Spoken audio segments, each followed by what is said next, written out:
Kwanza niungane nawe pia kumshukuru Mwenyezi Mungu kwa hiyo ruzuku ya maisha na uhai, kwamba tupo hapa leo tukiwapokea wenzetu hao wapya kuungana na sisi ndani ya Ofisi ya Taifa ya Ukaguzi. Nitumie fursa hii pia kuwakaribisha watumishi wapya ndani ya Ofisi ya Taifa ya Ukaguzi. Ofisi ya Taifa ya Ukaguzi ni matumaini makubwa sana kuwa ujio wenu utaimarisha sana utendaji katika kazi za ukaguzi. Karibuni sana National Audit Office of Tanzania.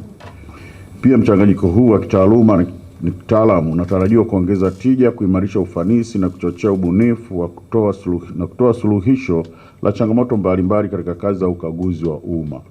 Sisi tunakagua serikali, kwa maana serikali na taasisi zake nadhani nimeambiwa. Kwa hiyo na serikali inafanya vitu vingi, na sisi tunakagua kila kitu. Kwa hesabu lazima tuangalie thamani ya fedha, tuangalie vitu vyote. Kwa hiyo lazima tuwe na wataalamu ambao wanajua mambo yote hayo. Ndio maana mko hapa.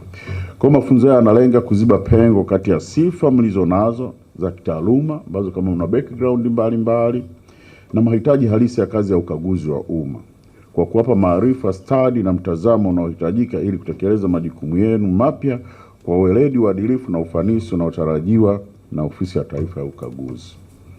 Kwa hiyo mnatakiwa mpikwe, muwe wakaguzi, muondoe ile mentality ya kwamba mimi ni engineer, mimi nina uinjinia wako utafanya na mentality ya kikaguzi, sio ya kiengineer. Economist utafanya kwa ukaguzi, sio kwamba mimi ni economist. Nasikia na wengine si tehama na tehama wote, sio kwamba wewe ni security ni engineer, si tehama mtu wa security, IT security whatever, lakini ndani yako lazima ujue kwamba ni ukaguzi. Yaani kile ukitembea ujue kwamba mimi ni mkaguzi. Kwa sababu kwa Ofisi ya Taifa ya Ukaguzi.